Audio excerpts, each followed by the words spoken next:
One of the most fascinating parts of herbalism is watching how your land will produce what your body needs.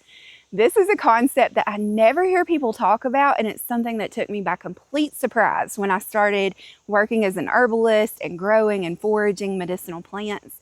So God designed earth in this amazing way, right? He gave us all these different plants that have all these different medicinal purposes.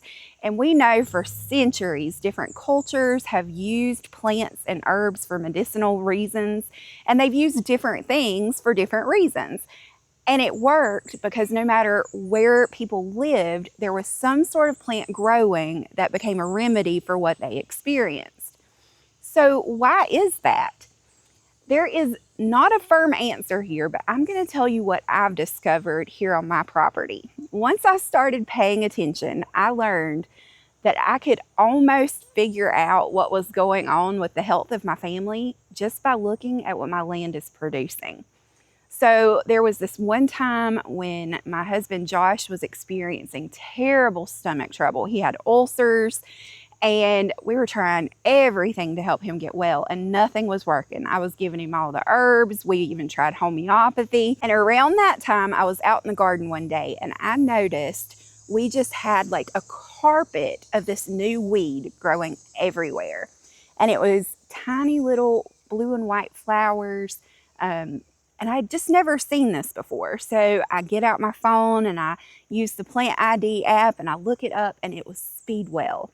Well, it turns out that Speedwell is a remedy for ulcers, which is exactly what Josh needed. And sure enough, Speedwell tea helped him and he started feeling better. Another time that I noticed this was with my daughter. She has asthma, and we were going through a particularly bad season of asthma with her a few years ago, and it was during the fall when ragweed is blooming and allergies are just terrible, and her asthma was flared up. And I started to notice growing along our driveway these little flowers. They look like tiny daisies, but they weren't daisies, and I hadn't planted anything there. So I was like, what is this? So I used my Plant ID app and I looked it up, and it was daisy fleabane. And fleabane is really, really helpful for asthma. So right at the time she needed an asthma remedy, one appeared on my land. Another great example of this is every year in the fall, ragweed pops up everywhere here on our farm. I am very allergic to ragweed, and I used to have the most miserable fall every year because when the ragweed would start, I was just going to be sick until it stopped. Well, a plant that grows right beside ragweed is goldenrod, and it turns out that goldenrod is a remedy for fall allergies. So if you're allergic to ragweed, if you take the goldenrod that grows right beside of it and make a tea out of it, it'll help with your allergy. So again, your land is producing what your body needs seasonally. Well, I have a new example of this, and it happened just this morning, and I was so excited I had to come out here and show you and tell you about it. So let me give you a little backstory here. I'm always on the hunt for something new and special to appear on my property because I know how this works now. The land produces what my family needs, and so I'm constantly watching the land. And Josh was mowing yesterday, and he came across a weird plant. And this morning he was like, follow me out here. I want to show you this. I don't know what this is. So come down here and let me show you what he found. You're not going to believe this. So he found this vine kind of growing on a brush pile, and this is actually passionflower. This is a bloom that's just now opening. And this typically grows in more tropical climates. We've never had it to grow here. There's even little passion fruit forming on the vine. So the reason that this was so incredible for me to find this morning, this is a little bit of a personal story, but I'm going to share it because you guys are my friends and I'm going to be real with you. Some herbs help with bodily things, right? They help with physical trauma, with illness, with disease, with injury. Other herbs help with emotional things. And in videos past, we've talked a bit about anxiety and depression and those sorts of things. But something we haven't really talked about is just overall nervous system imbalance that can lead to panic attacks. And if you've ever experienced any sort of trauma, then you've probably experienced a panic attack before. And it's one of the most horrible things, honestly, that I've ever experienced. And I've dealt with them most of my life, off and on. And herbs are really what freed me from that. And I haven't had issue with them in years until about 2 weeks ago. And a couple weeks ago, I was standing in my kitchen. My family was going through a stressful transition. My kids are growing up, lots of changes. And all of a sudden, out of nowhere, I started getting really hot. And then I got really dizzy. And then I got sick on my stomach. And then my vision started tunneling. And I nearly passed out. And my heart was racing. I don't know, I just didn't feel right. So immediately, I was here by myself, except my daughter was home. And so she gets the doctor on the phone. She called our sweet family doctor and she's like, something's wrong with mom. She's fell out on the kitchen floor. And we start kind of unpacking like what's going on. And my sweet doctor, she was like, Amber, I think you're having an anxiety attack right now. And I was like, no, I'm not. No, I'm not. I've had panic attacks my whole life. This doesn't feel like a panic attack. She was like, this is a different kind of panic attack, right? Like some panic attacks are where you're crying and you're hyperventilating and you can't breathe. That's the kind I was used to. Some panic attacks, though, are where your nervous system just overrides everything else and shuts your body down because you've hit your max. And that was what I experienced 2 weeks ago, really in the scariest panic attack I've ever had. And so I started to pray and, I asked the Lord, please show me, like, is there something related to that trauma that I need to look at again, that I need to invite you into to heal? And I've just been praying about it. And I've asked the Lord, show me what I can do to strengthen my mind and to strengthen my emotions. And so then Josh found Passionflower. And it turns out that Passionflower is an incredible remedy for panic attacks. It's so good for any kind of anxiety. It has a mild sedative effect. And it increases the amount of GABA in the brain, which is exactly what you need if you're dealing with chronic anxiety and panic.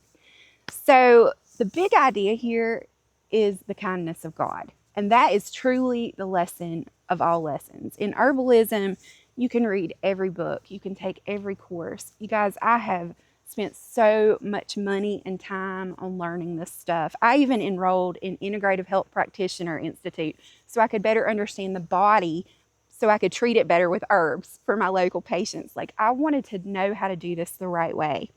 I've had a lot of teachers. I've had a lot of mentors. But the best teacher I've ever had in herbalism is the Lord. And that is because I can pray and I can say, Lord, this is a struggle. This is where I'm at. Show me what I need.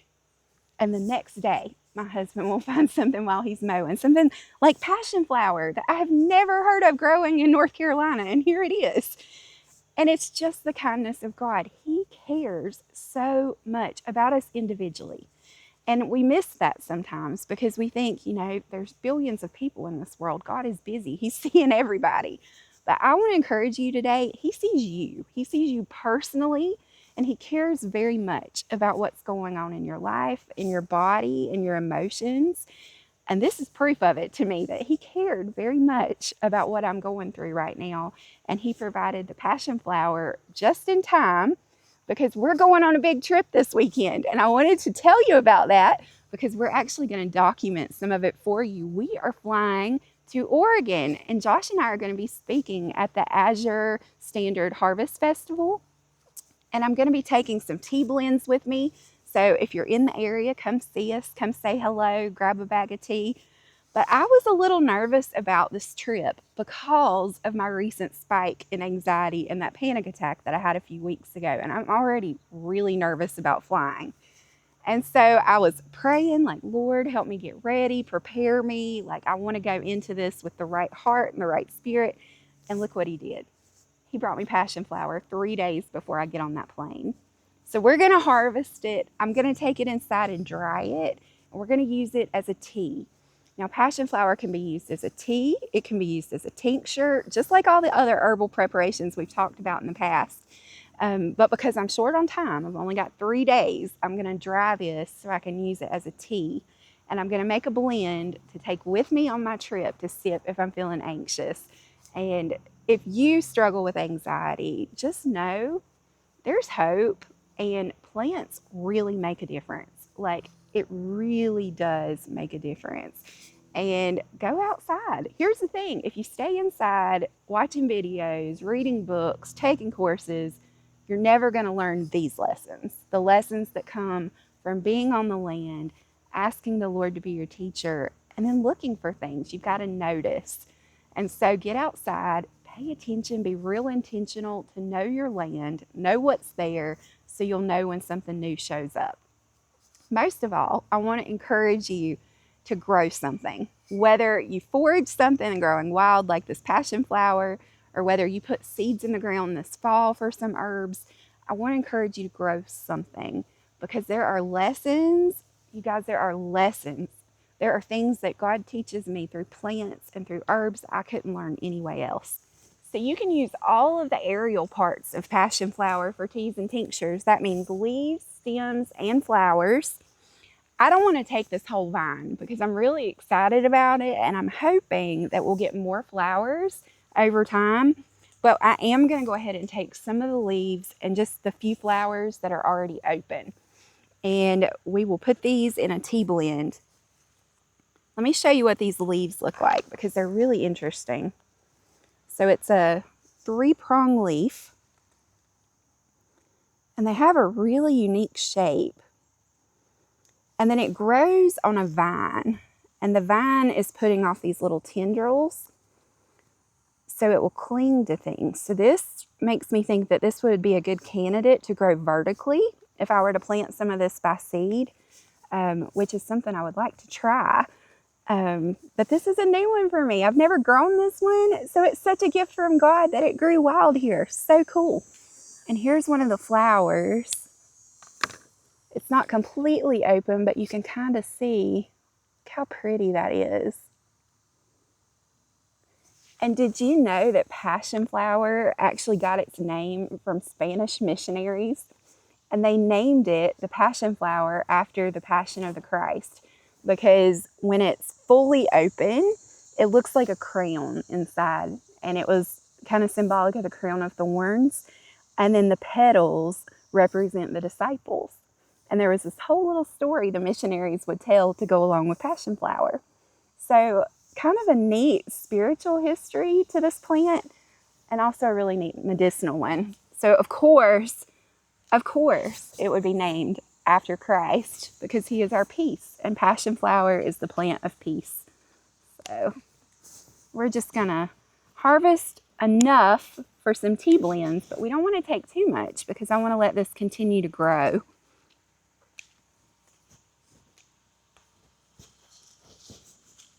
There's a bud that hasn't even opened yet. Look at that. It's really interesting how it's got these little spikes. We're going to let these fruits ripen up too, and we'll cut into one and see what that's like. Passionflower. Who knew you could grow passionflower in North Carolina? Gifts from God, you guys. They're gifts from God, and all we got to do is open our eyes and look around.